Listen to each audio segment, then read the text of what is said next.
William Scott came home unannounced. Nobody knew he was back. The house was silent, like it had been for 18 months. But then he heard something. Sounds, coming from somewhere inside. His heart started racing. He didn't know what it was. He moved toward it, following the noise, his hands trembling. It was coming from the kitchen. He pushed open the door, and what he saw stopped his heart. William Scott was a billionaire. Manhattan real estate, self-made. He turned empty buildings into luxury towers worth hundreds of millions. Everything he touched turned to gold. But money couldn't bring back what he'd lost. His wife, Catherine, died in a car accident. Upper East Side. Drunk driver ran a red light. She was gone instantly. William was in Dubai closing a $200 million deal when he got the call. At her funeral, something broke inside his 3 daughters. Mary, Edith, and Michelle, 4 years old, identical triplets, honey blonde curls, green eyes. They stopped talking, all 3. At the same time, Mary used to recite nursery rhymes. Edith asked why about everything. Michelle sang made-up songs in the bathtub. Now, nothing. Silence. 18 months of complete silence. No words, no laughter, no crying out loud. Just 3 little girls holding each other's hands, staring at nothing, like ghosts. William spent millions trying to fix it. Child psychologists from the best hospitals, specialists from London, therapy after therapy. He took them to Disneyland, to the beach, to Montana. He bought them puppies, built them a treehouse. Nothing worked. The girls stayed locked inside themselves, silent, together, like they'd made a pact with grief. So William did what broken men do. He ran. He buried himself in work. 16-hour days, business trips every other week, Singapore, London, Dubai. Because sitting in that house felt like suffocating. His estate in Westchester had 12 bedrooms, an infinity pool, a tennis court, a home theater, but it was the loneliest place on earth. One evening, Martha, the head housekeeper who'd been with the family for 20 years, approached him. "Mr. Scott, I can't manage this alone anymore. The house is too big. The girls need more help than I can give. Can I hire someone?" William barely looked up. "Hire whoever you need, Martha." 3 days later, Maureen Hart walked through the door. 30 years old, from Harlem, studying early childhood education at night while raising her teenage nephew. Her sister had died 2 years earlier. She understood grief. She knew what it felt like to keep breathing when your heart was broken. William saw Maureen once in the hallway. She was carrying cleaning supplies. She nodded. He didn't even look at her. But his daughters noticed. Maureen didn't try to fix them. She didn't force them to talk or smile. She just showed up, every single day, folding, laundry, humming old hymns while she worked, cleaning their rooms, being present. And slowly, the girls started coming closer. In the first week, Mary watched from the doorway while Maureen made the beds, then Edith, then Michelle. In the second week, Maureen hummed softly while organizing toys. Michelle crept closer, just listening. In the third week, Mary left a crayon drawing on the clean laundry, a yellow butterfly. Maureen picked it up like it was precious. She smiled and taped it to the wall. "This is beautiful, sweetheart," she whispered, and Mary's eyes flickered. Just a little. Week after week, something was happening. Something quiet, something sacred, something William never saw because he was never home. The girls started whispering to Maureen, then talking in sentences, then laughing while she folded towels. By 6 weeks, they were singing again. Maureen didn't announce it. She just loved them, gently, patiently, like watering a garden and trusting God to bring the growth. William had no idea his daughters were coming back to life. He was in Singapore closing a massive deal, exhausted, stressed. He wasn't supposed to come home for 3 more days, but something inside him said, go. He didn't call ahead. He just booked a flight and left.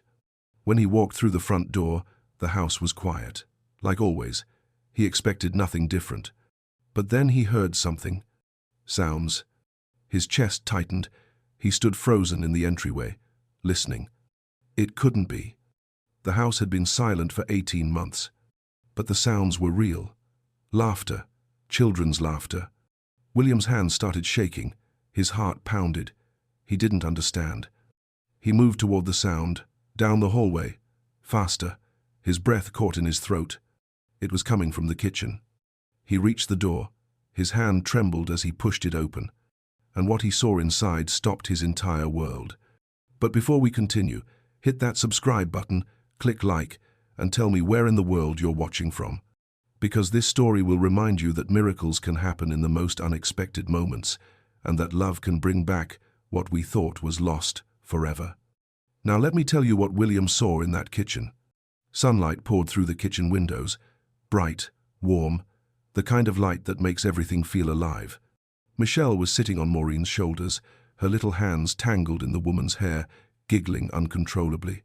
Mary and Edith sat barefoot on the counter by the sink, legs swinging, faces glowing.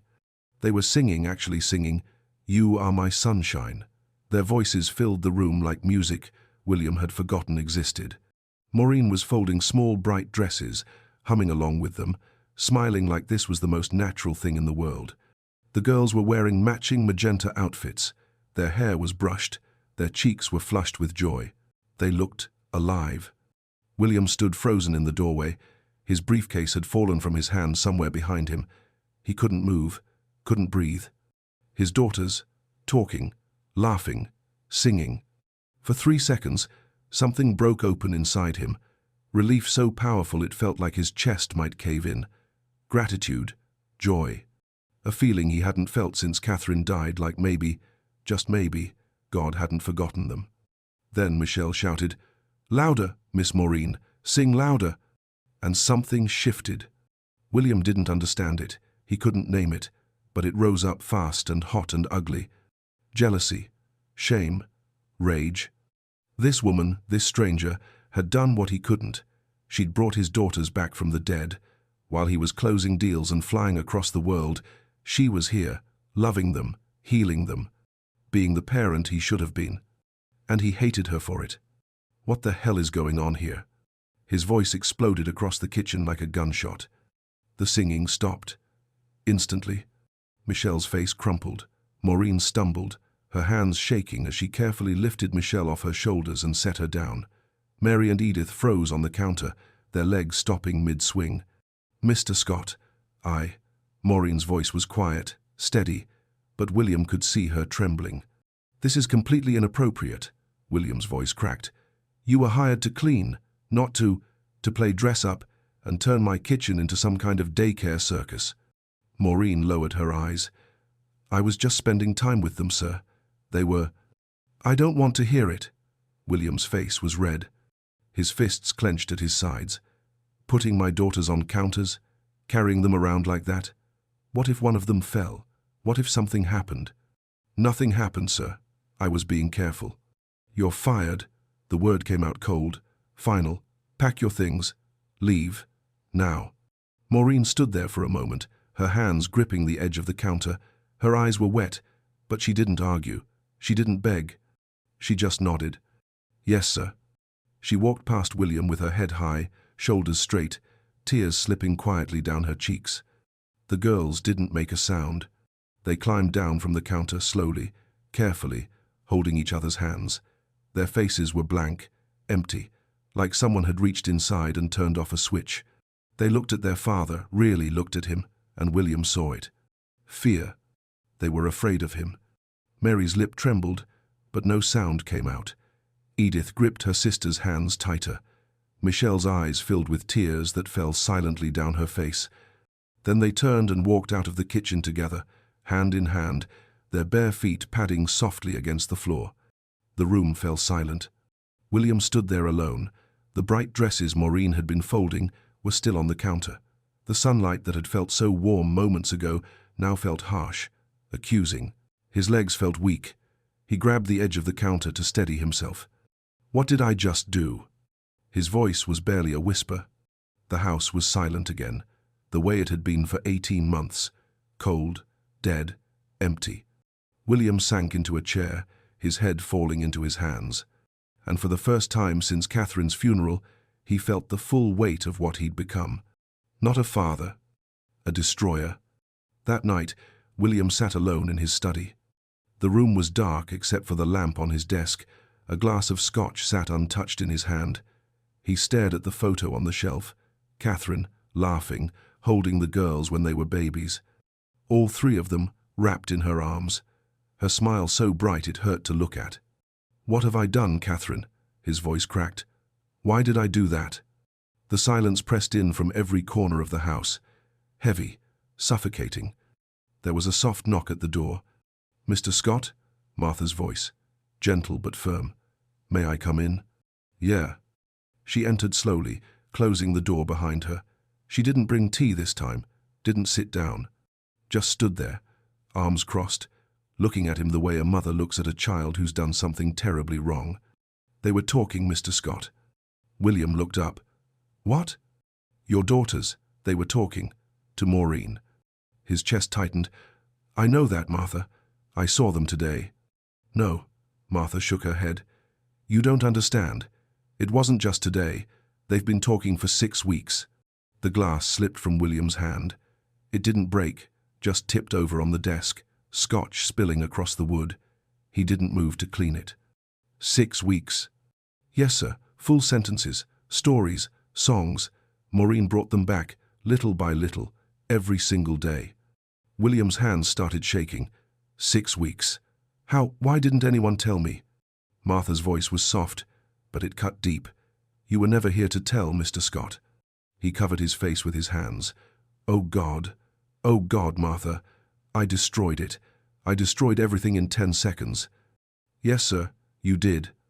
The words hung in the air between them. No comfort, just truth. William's voice came out broken. "What kind of father am I?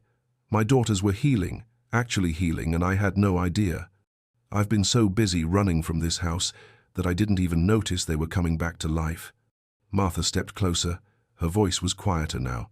"Mr. Scott, do you understand what you did today? Those girls trusted Maureen. They opened up to her. And you showed them that when you're scared or confused, you hurt the people they love."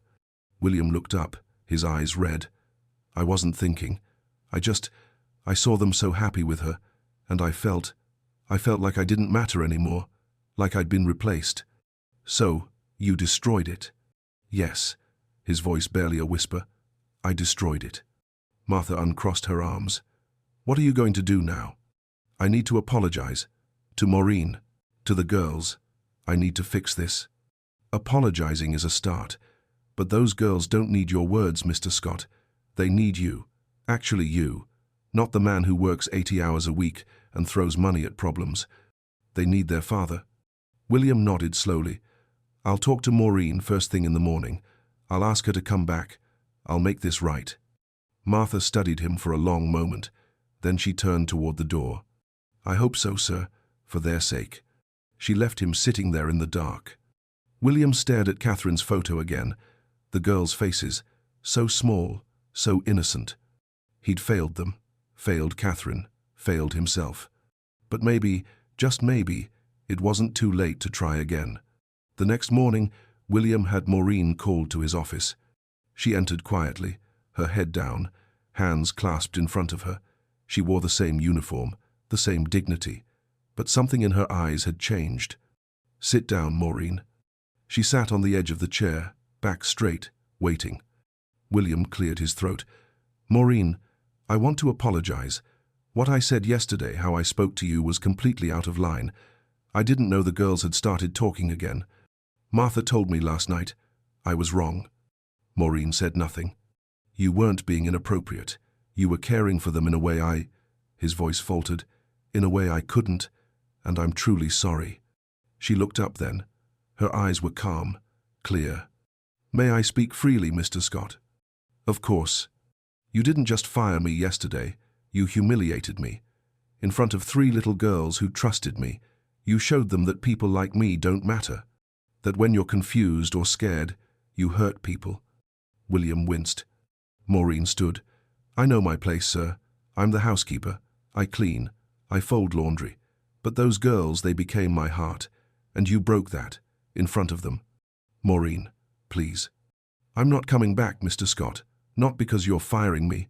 Because I can't stay in a place where love gets punished." She walked to the door. William stood. "Please, my daughters need you." Maureen turned, her hand on the doorknob. Your daughters need their father, Mr. Scott. Maybe start there. And then she was gone. Martha found William still sitting at his desk an hour later. She's not coming back, is she? He said without looking up. No, sir, she's not. William slammed his fist on the desk. I know, Martha. I know I ruined everything. Martha crossed her arms. Then go after her. How? The same way you chase your business deals, with humility and speed. William looked at her, really looked at her. Then he stood. Where does she live? Martha hesitated. Mr. Scott. Please, Martha. I need to try. She sighed. Harlem. I'll get you the address. William drove into the city that afternoon. The address led him to a modest apartment building on a narrow street. Cracked sidewalk, faded paint, a world away from Westchester. He climbed the stairs to the third floor and knocked. A teenage boy opened the door, tall, guarded eyes.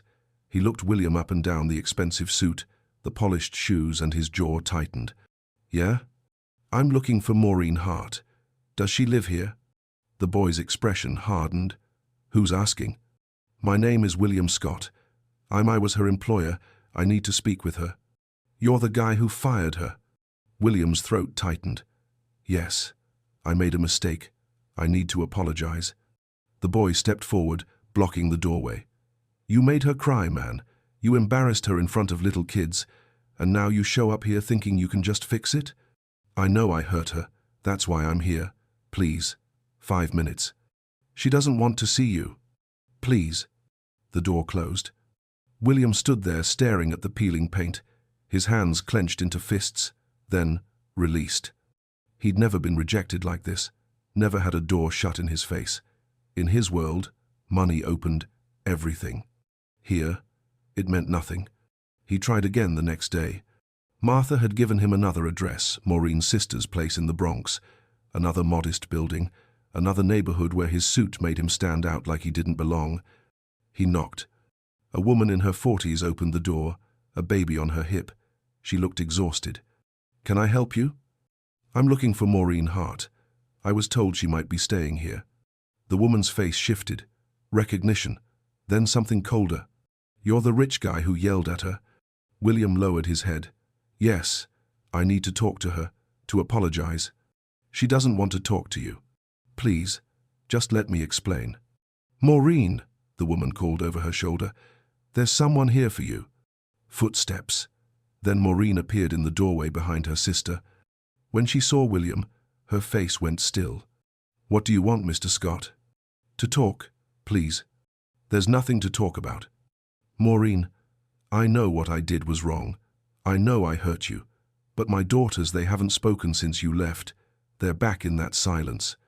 I destroyed the only good thing that's happened to them since their mother died.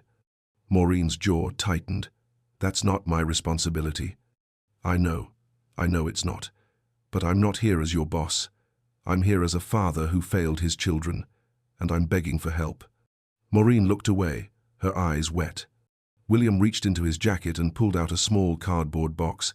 His hands trembled as he held it out. The girls made this. Martha found it hidden in their playroom. Maureen hesitated. Then she took it. She opened it slowly.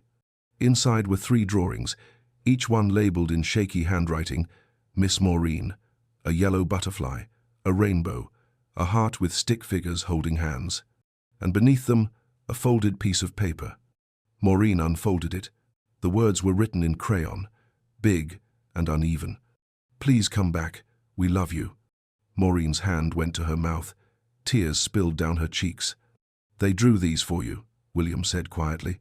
Every night before bed, Martha found them under Mary's pillow. Maureen clutched the box to her chest, her shoulders shaking. William's voice broke. I'm not asking you to forgive me. I'm asking you to save them, because I can't. Maureen stood there holding the box, tears streaming down her face. She didn't wipe them away, just stood there, staring at the drawings like they were breaking her heart all over again. William waited. He didn't push, didn't speak. For the first time in years, he just waited. Finally, Maureen looked up. Her voice came out thick with emotion. Mr. Scott, William, what you did hurt. Not just me. Them. I know. You made them feel like loving me was wrong, like being happy was something to be ashamed of. William's throat tightened. I was angry at myself, not you. I saw them alive again and I realized, his voice broke, I realized a stranger had done what their own father couldn't.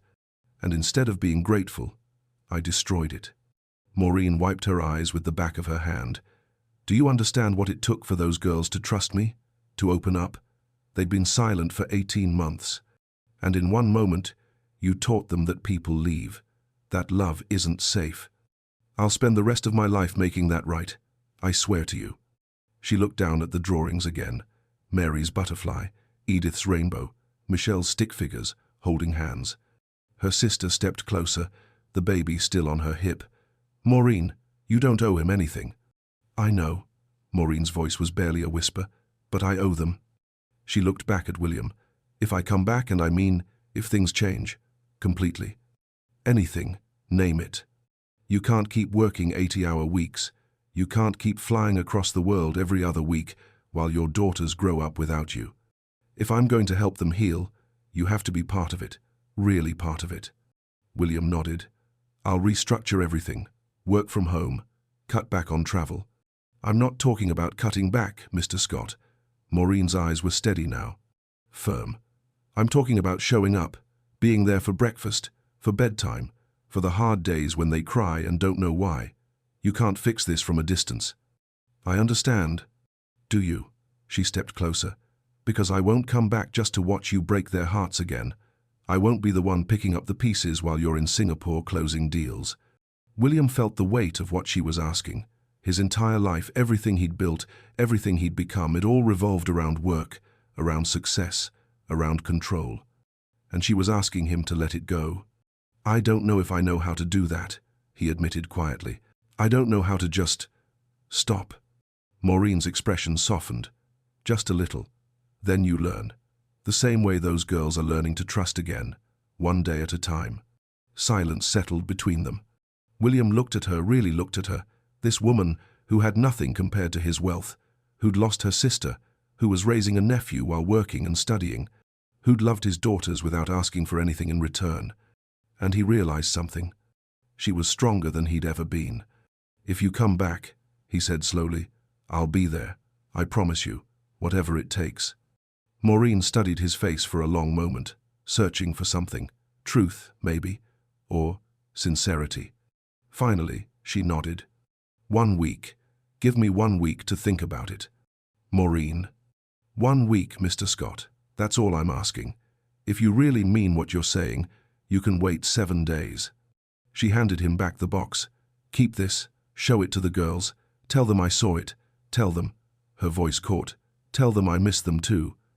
Then she stepped back inside, and the door closed softly. William stood there in the hallway, holding the box of drawings, feeling something he hadn't felt in years. Hope. And terror. William drove back to Westchester in silence. The box sat on the passenger seat. He kept glancing at it. 3 drawings. 3 declarations of love from children who'd learned to speak again, then learned to go silent.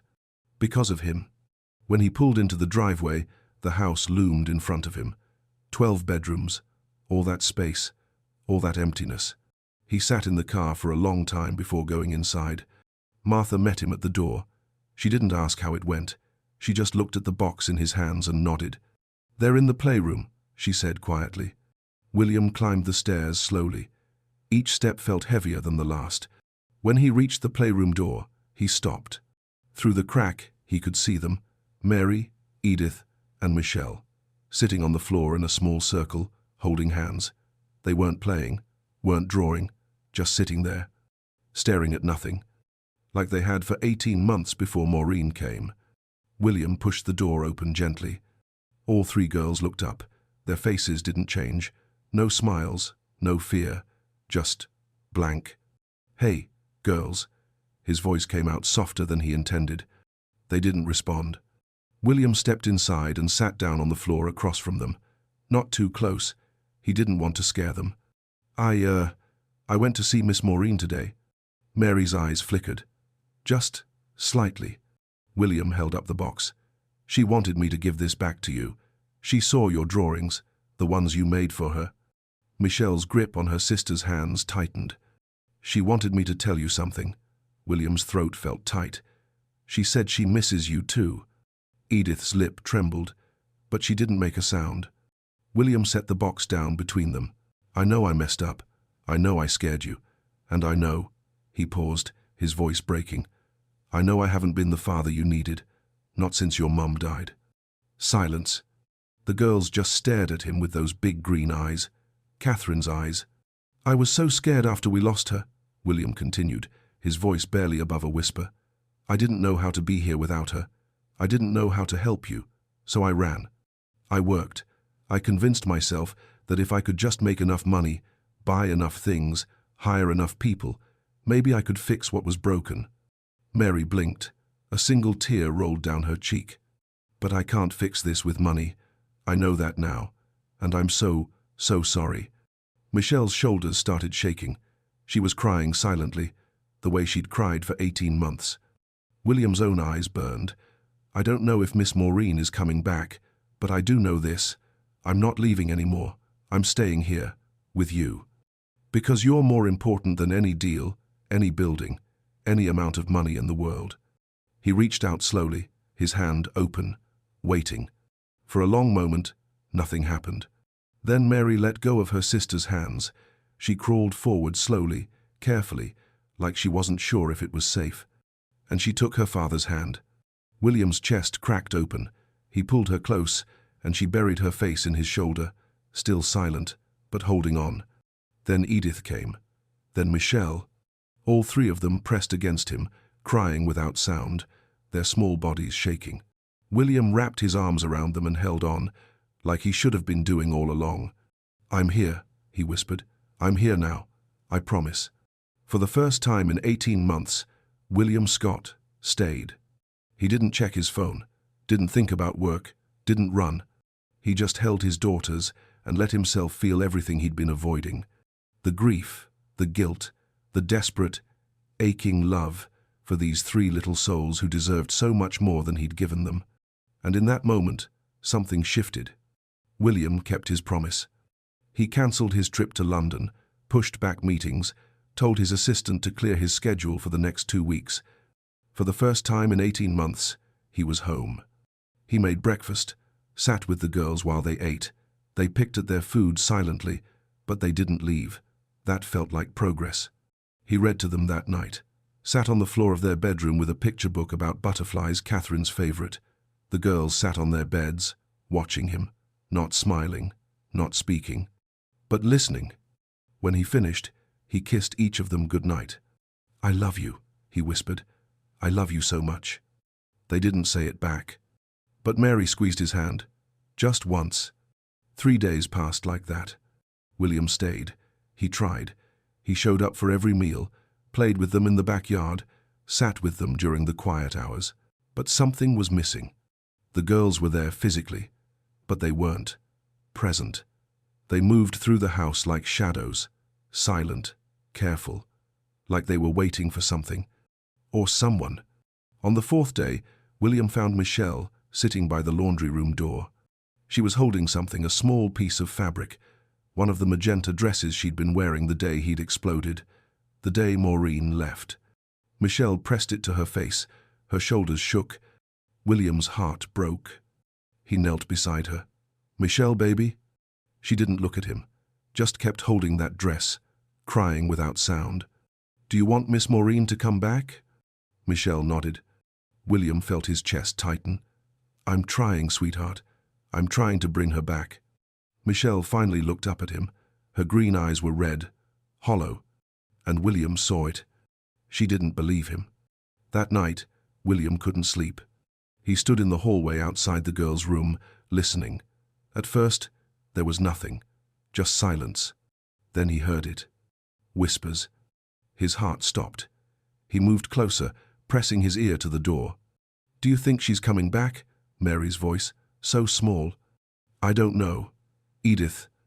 Daddy said he's trying. Michelle. Silence. But he said that before. Mary again. He said he'd be home more. He said lots of things. William's hand gripped the doorframe. Maybe she doesn't want to come back, Edith's voice cracked. Maybe we made her too sad. We didn't make her sad, Michelle. Daddy did.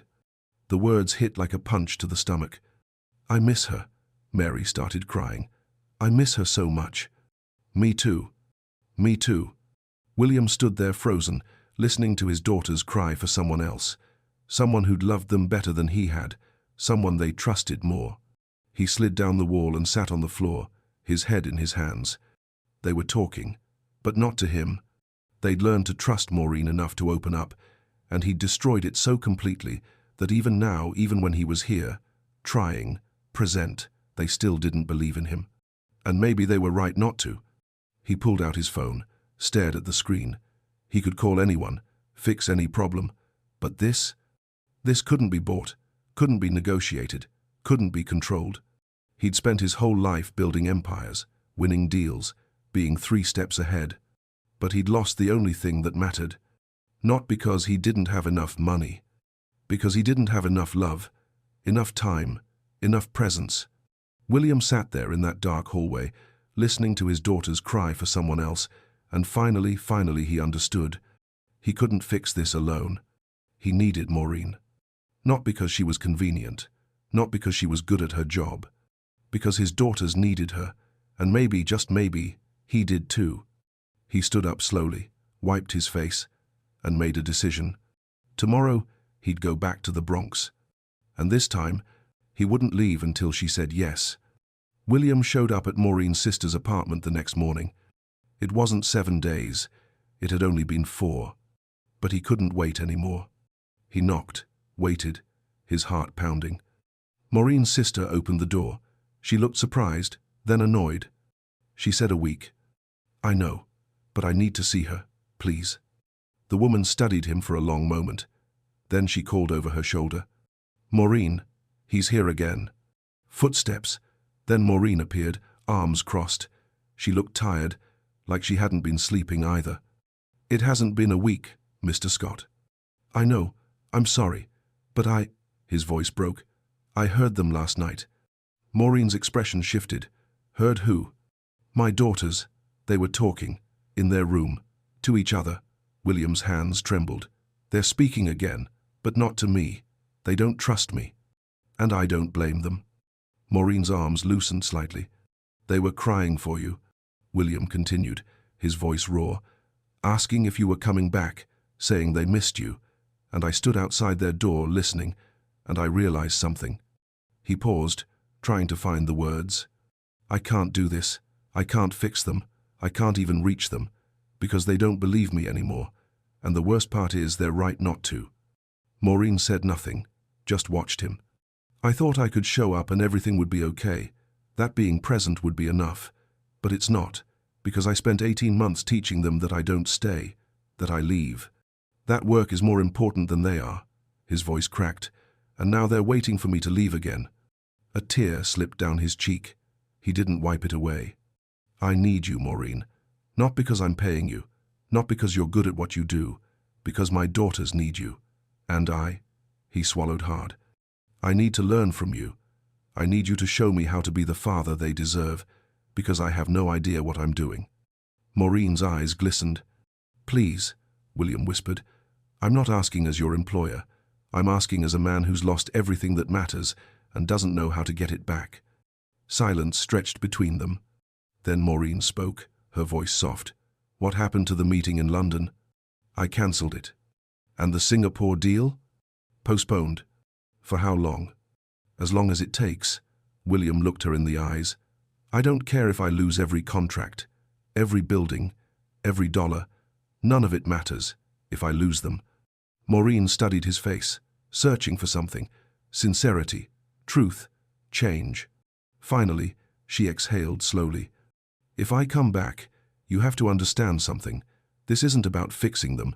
It's about loving them, showing up every single day, even when it's hard, even when they push you away, even when you feel like you're failing. I know. And you can't do this halfway. You can't show up for a few weeks and then go back to your old life when things get comfortable. I won't, I swear. Maureen looked down at her hands, then back at him. I'll come back, but not today. William's heart sank. "Give me 2 more days," she said gently. "I need to finish some things here, and you need to tell the girls I'm coming. They need to hear it from you. They need to know you went after me, that you fought for this." William nodded, relief flooding through him. Thank you, Maureen." She stepped closer. Her voice was firmer now. "Don't thank me yet, Mr. Scott. The hard part is just beginning." William drove home with something he hadn't felt in months. Not just hope, purpose. He found the girls in the playroom, still sitting together, still quiet. He knelt down in front of them. "I have something to tell you." 3 pairs of green eyes looked up. "I went to see Miss Maureen today, and she's coming back." Mary's eyes widened. Edith sat up straighter. Michelle's lips parted. "In 2 days, she'll be here. And this time," William's voice thick with emotion, "this time, I'm going to make sure she stays, because I'm staying too." For the first time in days, he saw something flicker in their faces. Not quite belief, but maybe. Possibility. 2 days felt like a lifetime.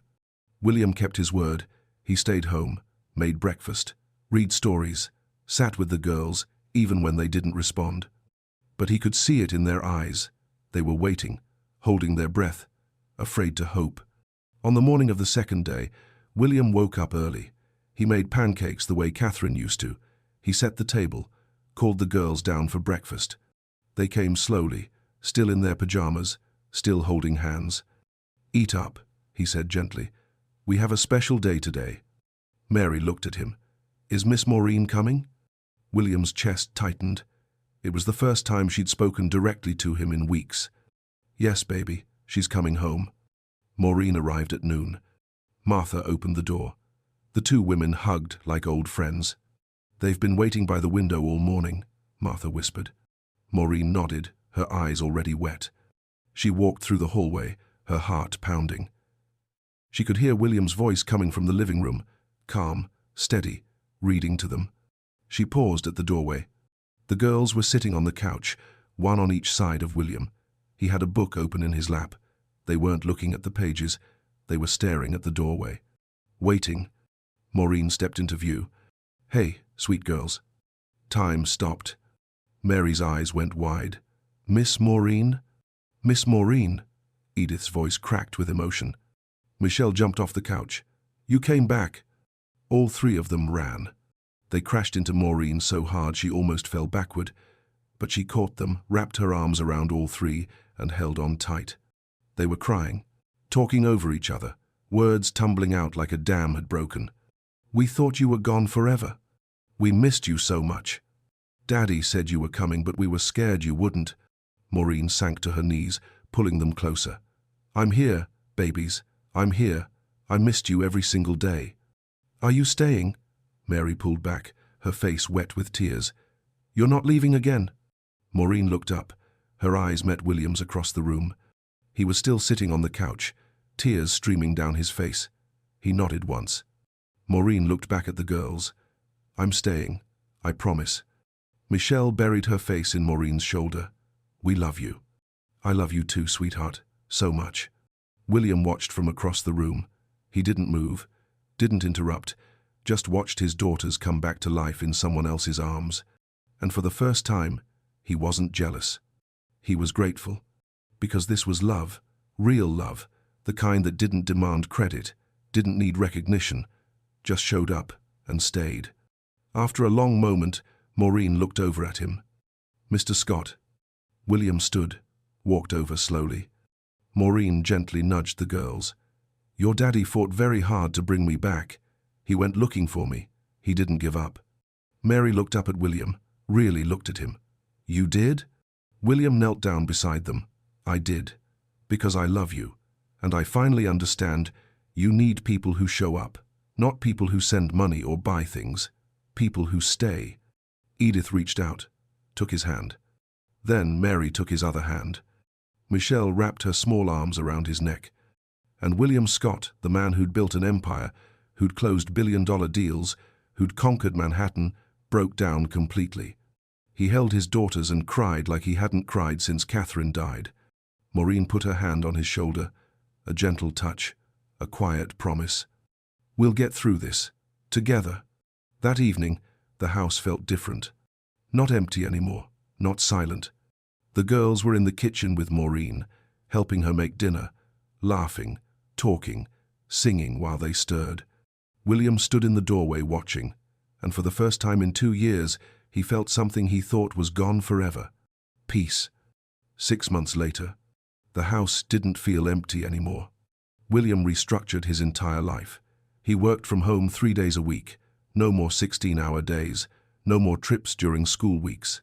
He knew the girls' teachers now, their friends' names, the songs they made up, the games they played.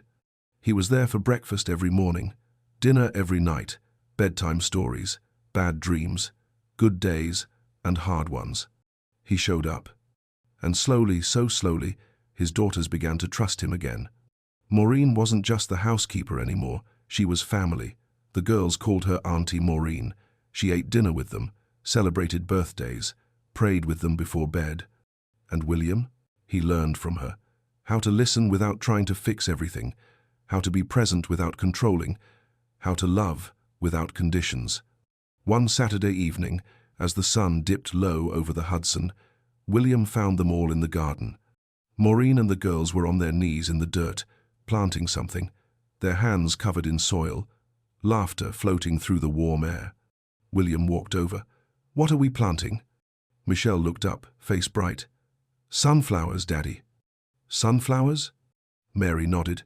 "Auntie Maureen said Mommy loved them." William knelt beside them, his throat tight. She did. She loved them very much. Edith carefully pressed seeds into the earth. "Why did she love them, Daddy?" William looked at Maureen.